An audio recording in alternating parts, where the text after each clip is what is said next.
Muy buenos días, les habla la doctora Liliana Quiraz, oftalmólogo general, y en el día de hoy estaré haciendo la revisión del tema sarcoidosis y sus implicaciones en los tejidos oculares. La sarcoidosis es una enfermedad inflamatoria multisistémica de etiología desconocida y de presentación heterogénea, con un carácter autoinmune. Está caracterizada por la formación en los tejidos afectados de granulomas no calcificantes. En dichos granulomas no se encuentran microorganismos o partículas extrañas. Esta reacción inmune parece estar determinada genéticamente y desencadenada por factores ambientales. La sarcoidosis puede afectar cualquier órgano del cuerpo, pero tiene especial tendencia a afectar el pulmón, con la formación de adenopatías biliares agrandadas y granulomas o infiltrados pulmonares que pueden llevar a la fibrosis pulmonar. Dentro de los órganos afectados por la sarcoidosis tenemos la piel, los ojos, el sistema nervioso central, las glándulas salivales, parótidas y ganglios linfáticos, el corazón, el hígado del vaso, las articulaciones y huesos y los riñones. Debemos tener en cuenta que el compromiso ocular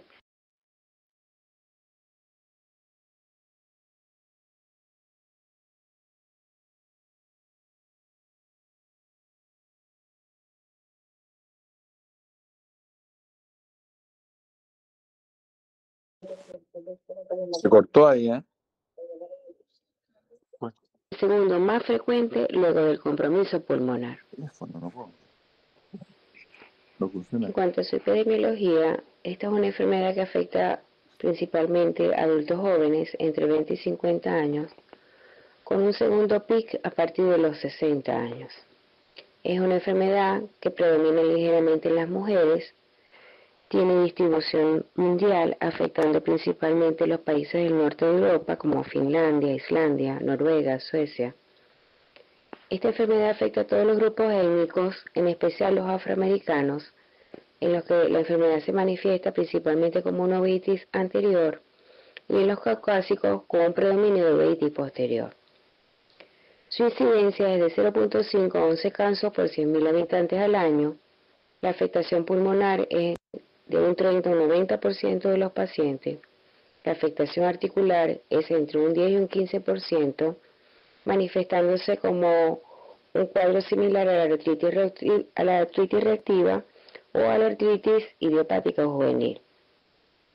La afectación pediátrica no es frecuente y en los menores de 5 años se manifiesta principalmente con una afectación articular de piel y de uvea, y en los mayores de 8 años se manifiesta similar a los adultos.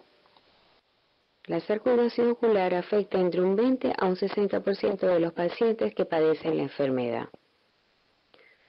Un 5% de los casos es el único síntoma presente en ese paciente. Puede ser el debut de la enfermedad hasta un año antes de la aparición de los síntomas sistémicos en un 30% de los casos. La uveitis por sarcoidosis representa hasta un 10% de los casos en los centros de referencia terciaria. En cuanto a la frecuencia de la uveitis, se manifiesta principalmente como una uveitis anterior, seguida en frecuencia por la uveitis posterior, la panuveitis y la uveitis intermedia. El pronóstico visual de estos pacientes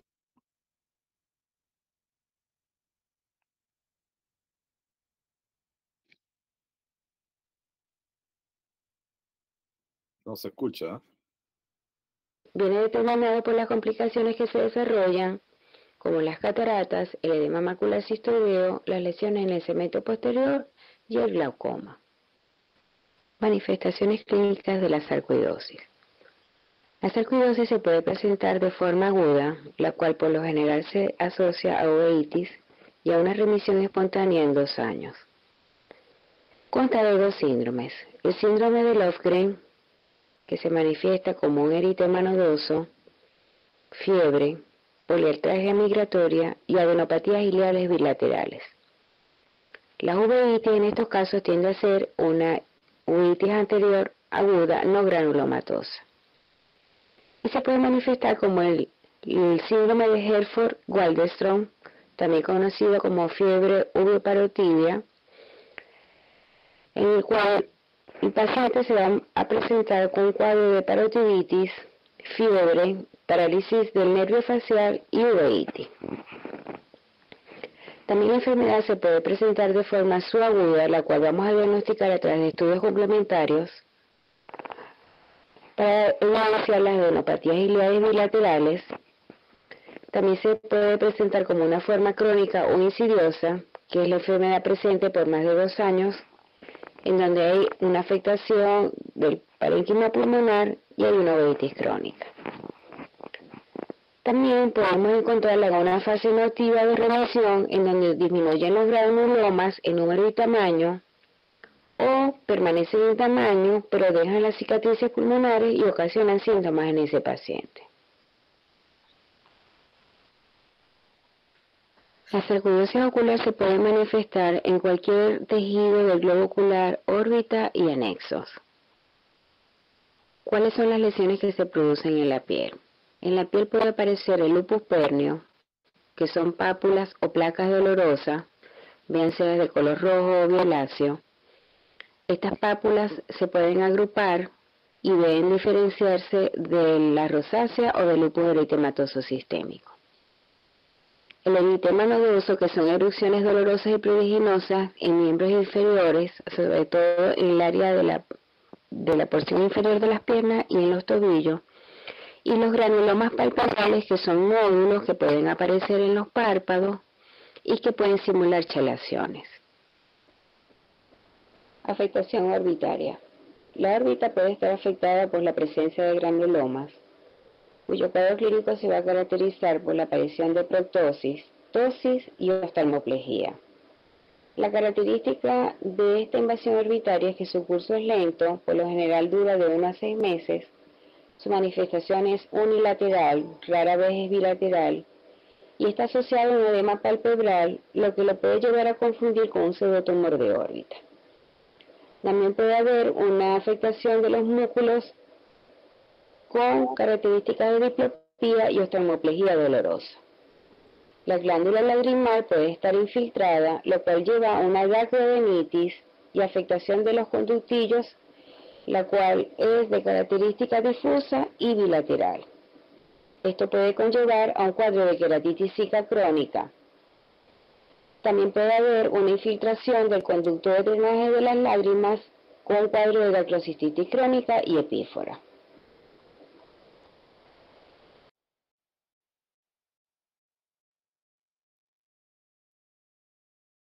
La conjuntiva también puede estar afectada por la sarcoidosis. Se manifiesta en forma de nódulos que pueden estar ubicados en cualquier parte de la conjuntiva. Puede ser la vulvar, la tarsal o la perilímbica.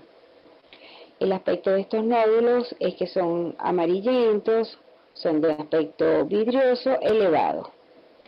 También se pueden manifestar en forma de unos pequeños folículos, los cuales van a ser planos y confluentes.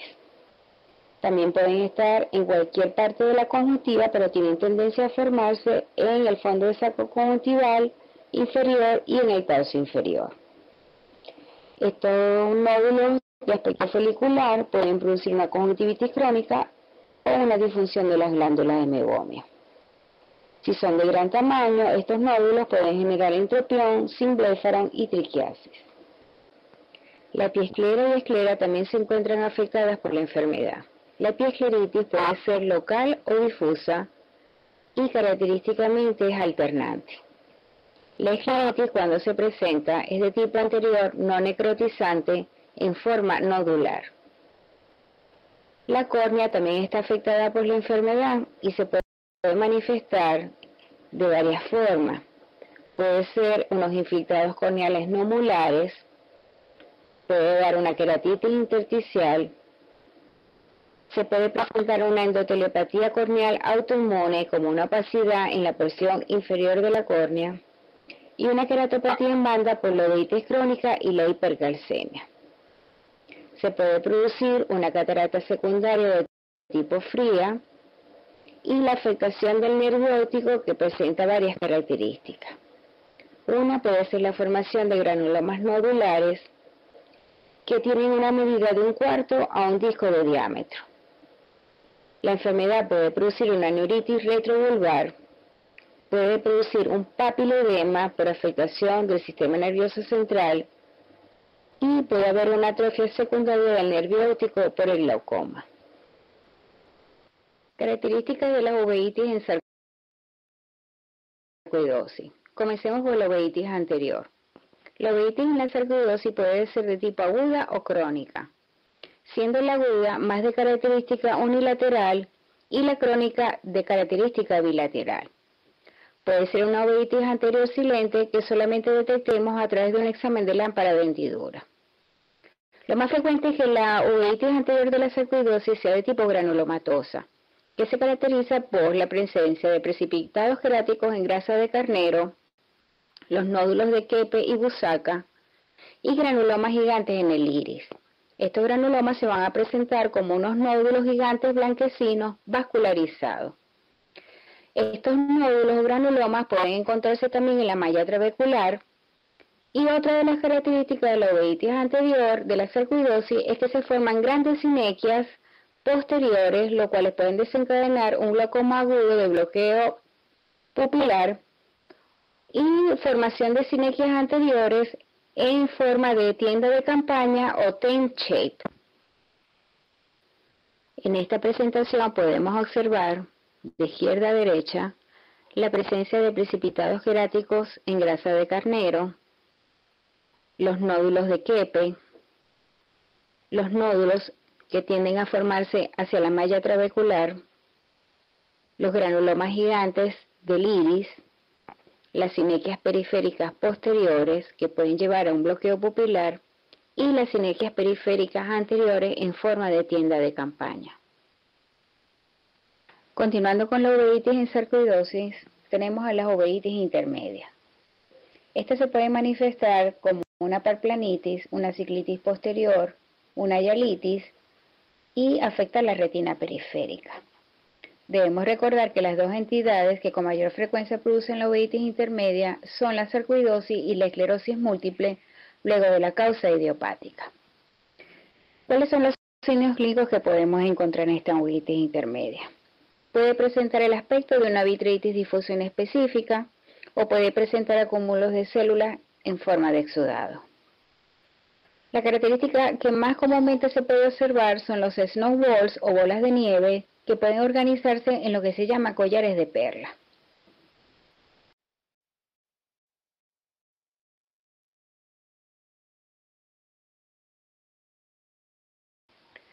Por lo general, el cuadro clínico de la uveitis intermedia está caracterizado por una vitreitis más una vasculitis periférica y estos snowballs que están ubicados en la parte inferior del vitrio periférico.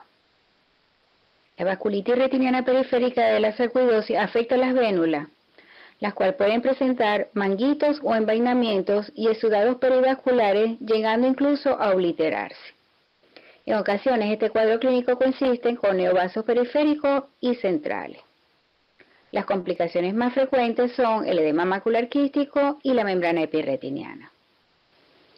La uveitis posterior en la sarcoidosis puede afectar la retina y coroides en forma aislada o en conjunto. Por lo general, la coroides es la que se encuentra afectada en forma aislada y el resto de los casos son retinocoroiditis.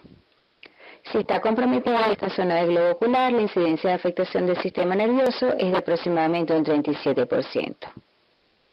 ¿Cuáles son los hallazgos que podemos encontrar en coroides?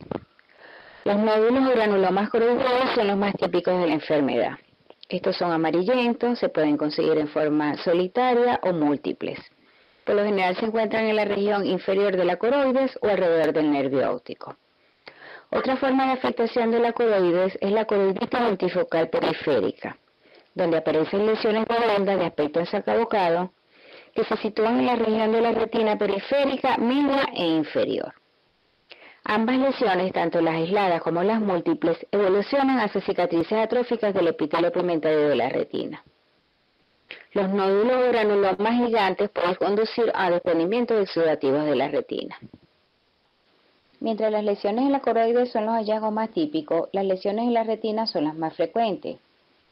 La lesión que vamos a encontrar será la de una vasculitis retiniana. la cual puede ser subclínica y detectarse a través de una angiografía retinal. Afecta la periferia media de la retina y ocasiona una enfermedad vascular oclusiva.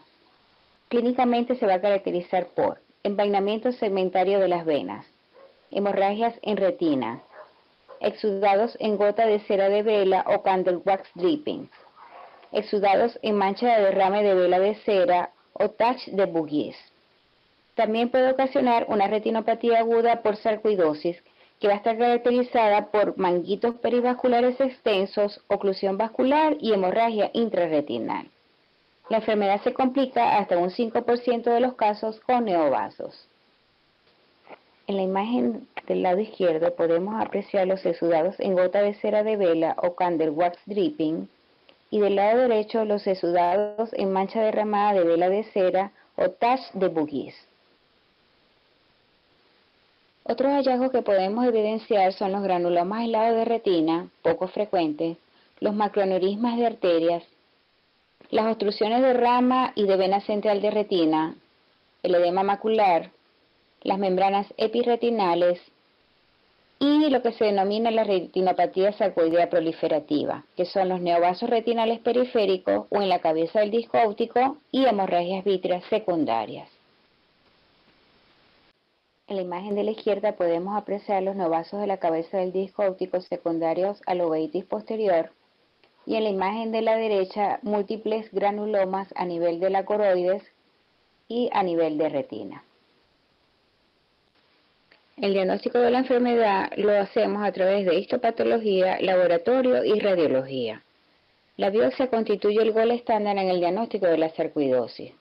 A través de ella se trata de localizar los granulomas no gaseosos, cuyo centro está constituido por células epitelioides y están rodeados de linfocitos T, CD4, CD8, linfocitos B, plasmocitos y mastocitos.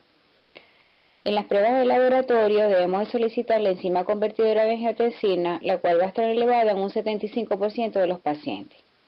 La lisozima también es otro marcador positivo y siempre hay que solicitarlo en todos aquellos pacientes que toman inhibidores de la ECA. Las enzimas hepáticas pueden estar elevadas si este órgano se encuentra afectado. En cuanto a la radiología, debemos evidenciar a través de ella las adenopatías iliares agrandadas y los infiltrados pulmonares o granulomas. Podemos solicitar rayos X de tórax, tomografía axial computada, que es más sensible, y también se puede utilizar la tomografía de emisión de positrones. Para los criterios diagnósticos de la sarcoidosis ocular, el International Workshop on Ocular Sarcoidosis, el IWOS, en el 2009 estableció los criterios que debe cumplir tanto los signos intraoculares de sarcoidosis como el laboratorio y los procedimientos para poder diagnosticar la enfermedad como una sarcoidosis ocular. En cuanto a los signos intraoculares, debemos tener pecas en grasa de carnero y o nódulos en el iris, los nódulos en malla trabecular y o sinequias periféricas anteriores en carpa, bolas de nieve o collares de perlas vítreas, lesiones periféricas retinales múltiples activas o atróficas, periferitis nodular y o segmental, y o macroaneurisma en un ojo inflamado, nervio óptico con nódulos granulomatosos y o un nódulo coloidal solitario, y que la enfermedad sea bilateral. En cuanto al laboratorio y procedimientos, debemos demostrar una linfadenopatía ileal bilateral por rayos X de tórax, que el test en piel de TBC sea negativo o un IGRA negativo, que haya una elevación de la lisozima sérica o de la enzima convertidora de angiotensina, que el CD4-CD8 radio sea mayor de 3.5 en el fluido de lavado bronquialveolar, que tengamos un PET de tórax anormal o una cintilografía Gallium 67 compatible con sarcoidosis, que el paciente tenga linfopenia o que tenga un TAC de tórax compatible en pacientes con una rayos X negativa. Para decir que la sarcoidosis ocular es definitiva, debemos de tener un paciente con uveitis y una biopsia positiva. Para decir que la sarcoidosis ocular sea presunta, debemos de tener dos signos intraoculares y adenopatías iliares bilaterales. Para decir que es probable, debemos de tener tres signos intraoculares y dos investigaciones sistémicas. Y para decir que es posible la sarcoidosis ocular, debemos de tener 4 signos intraoculares y 2 de investigaciones sistémicas. El diagnóstico diferencial de la sarcoidosis ocular debemos establecerlo con todas aquellas patologías que produzcan uveitis granulomatosa. Dentro de ellas están la TBC, la sífilis, la lepra, el BKH, la toxoplasmosis y la uveitis herpética. Las enfermedades que produzcan nódulos aislados de iris, como los neoplasmas, las metástasis de carcinoma, los infiltrados de leucemia y las siembras de retinoblastoma.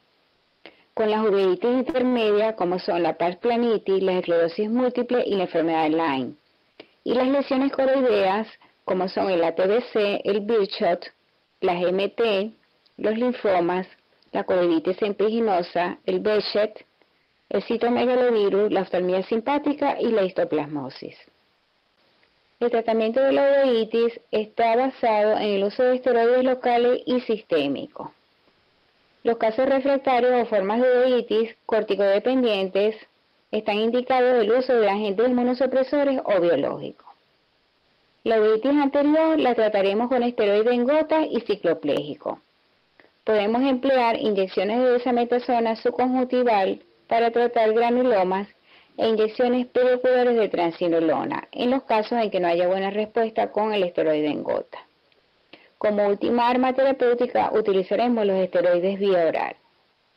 Para la uveitis intermedia utilizaremos las inyecciones perioculares o podemos utilizar la prednisona o agregar la prednisona a dosis de 1 miligramo por kilo al día, máximo 80 miligramos diarios en el transcurso de 2 a 4 semanas, con el uso de pulsos de metilprednisolona endovenosa en caso de ser necesario. Luego disminuir de acuerdo a la respuesta terapéutica en el transcurso de 3 a 6 meses. Si el esteroide falla o la dosis es mayor a 10 miligramos diarios o los efectos de estos son indeseables, se pueden usar inmunosupresores. Los más indicados en este caso son el metrotexato, la azatioprina y el micofenolato de mofetil. La uveitis intermedia severa, uveitis posterior, ambos ojos afectados, o en casos de patologías como neuritis óptica, edema macular o obstrucción de vena, están indicados los esteroides sistémicos solo o en combinación con inmunosupresores, más los esteroides locales. La fotocoagulación láser se aplicará en las zonas de isquemia retinal. El uso de anti-VEGF en los casos de neovasos de coroides. Los implantes de desametasona intravítrea son preferibles a las inyecciones perioculares debido a que su efecto permanece de 4 a 6 meses. Los implantes intravítreos de fluocinolona cubren un periodo de 3 años, disminuyendo la frecuencia de las uveitis posteriores. La tercera línea de tratamiento son los agentes biológicos o anti-TNF, siendo los más efectivos el adalimumab y el infliximab. A todos, muchas gracias por su atención y hasta una nueva oportunidad.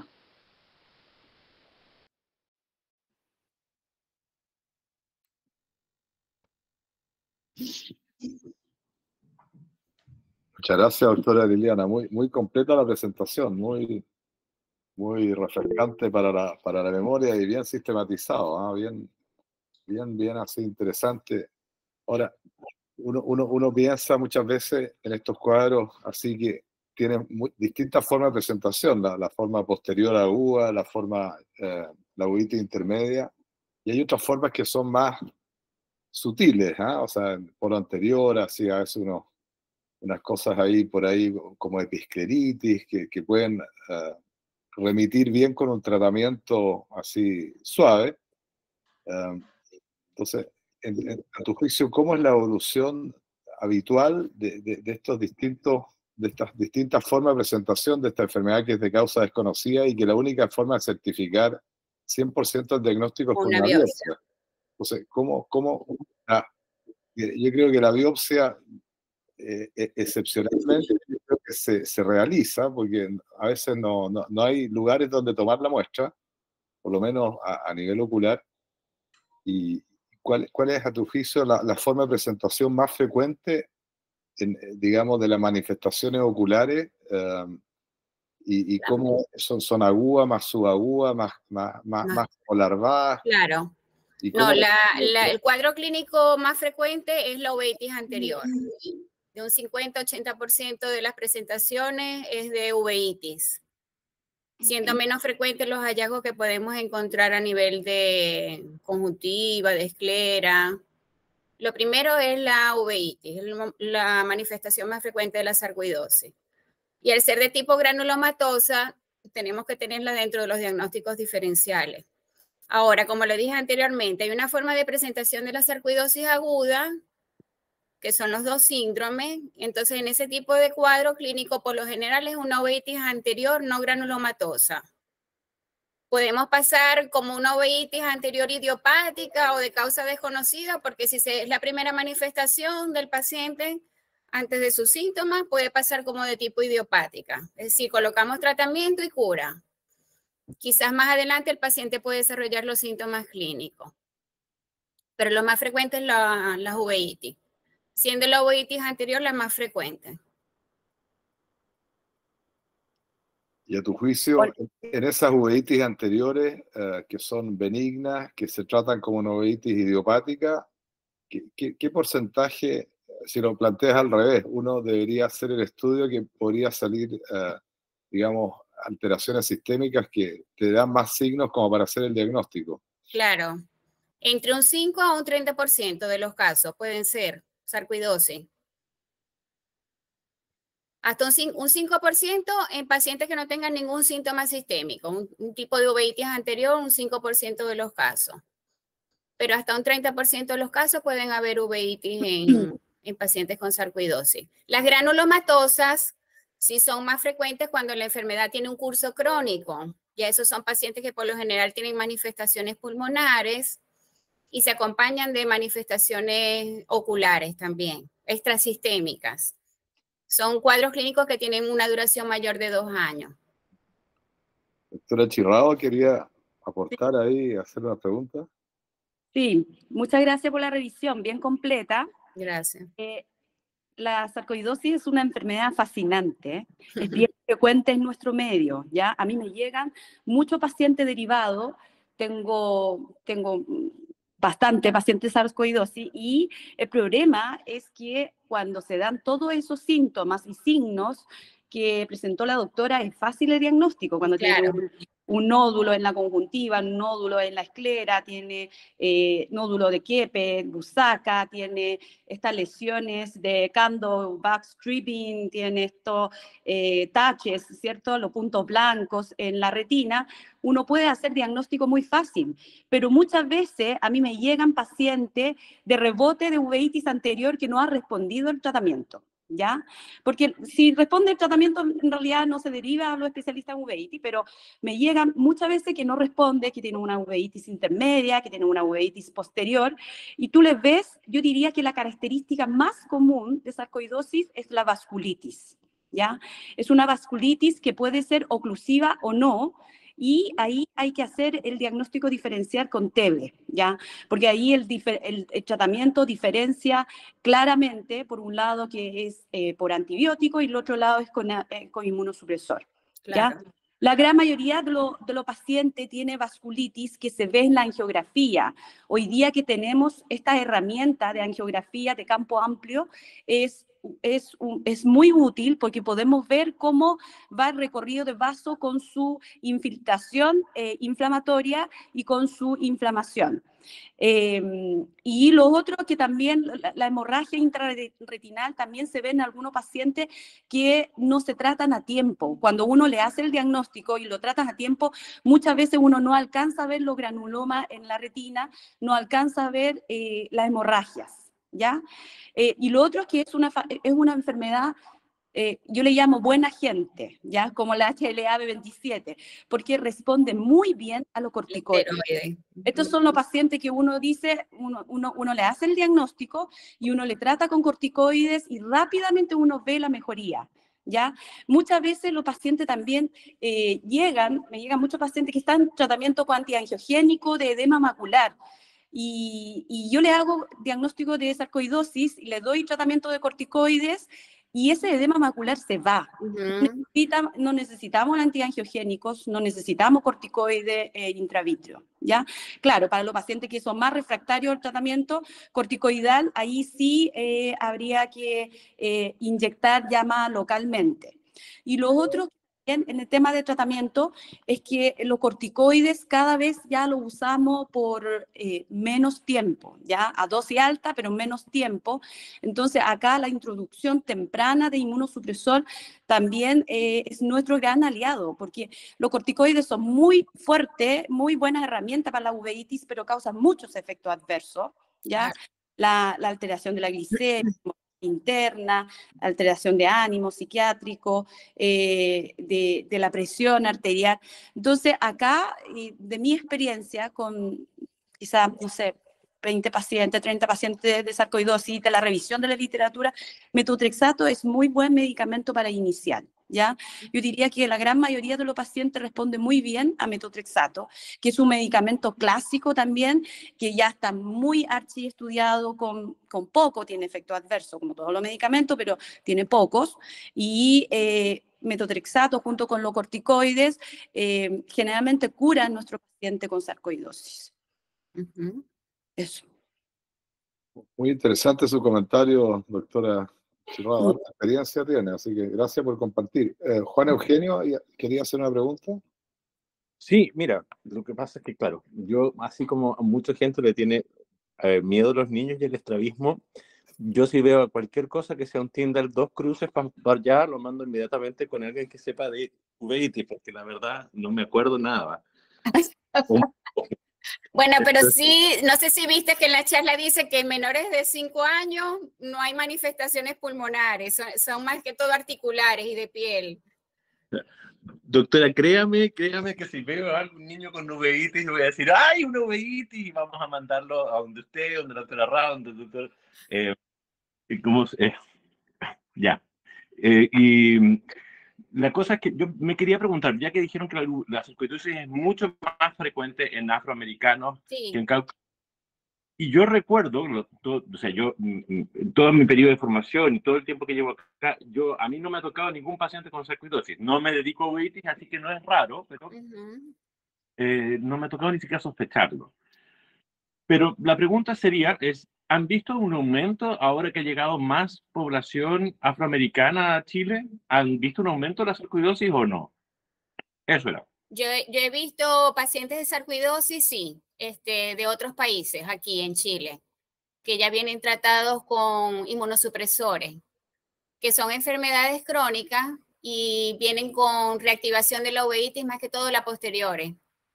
Pero sí he tenido casos.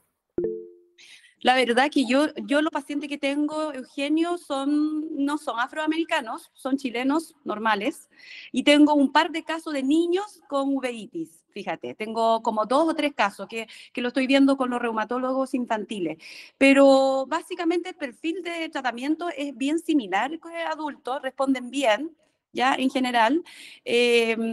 Ahí también en los niños, también la introducción temprana de los inmunosupresores, ¿ya? Y lo otro que, en cuanto a la herramienta diagnóstica, la enzima convertidora hay que pedirla en todos, porque es más fácil de encontrar la disponibilidad. La lisozima cuesta un poco más ese examen, porque creo que hasta hace poco lo mandaba a extranjeros, entonces cuesta más. Entonces yo generalmente pido la enzima convertidora primero, ¿ya? Y en los pacientes que tienen alta sospecha, con vasculitis, angiográficamente, con uveitis, intermedia, con todos los signos, toda la signología clínica, ahí le pido lisozima. Y lo otro es que TAC de tórax también ayuda bastante. Muchas veces estos pacientes tienen los linfonodos iliares y con eso uno ya hace el diagnóstico de sarcoidosis. No, incluso la tomografía es más sensible en el sentido de que a veces en la radiografía no puedes ver los nódulos agrandados. Vas a ver los nódulos y las infiltraciones en la tomografía, que quizás no lo puedes encontrar en las rayos X. Por eso es muy importante la tomografía de tórax en los casos sospechosos, que las rayos X no nos aporten muchos signos. Doctora Fernanda Opaso, ¿quería hacer una pregunta? ¿Comentario? Sí, tenía una duda, doctoras.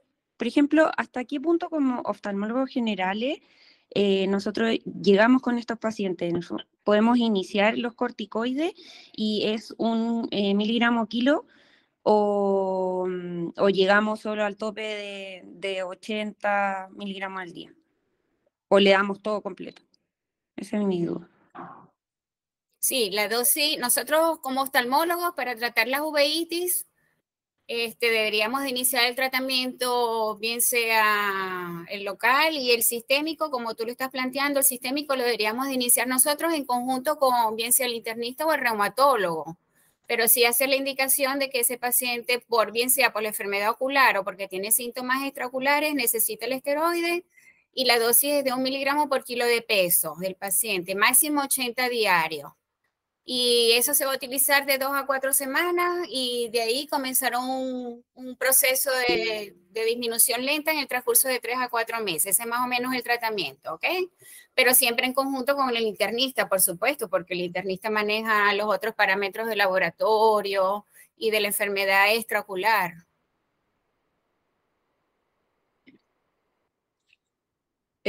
Bueno, un poco también depende de paciente, de su manifestación clínica.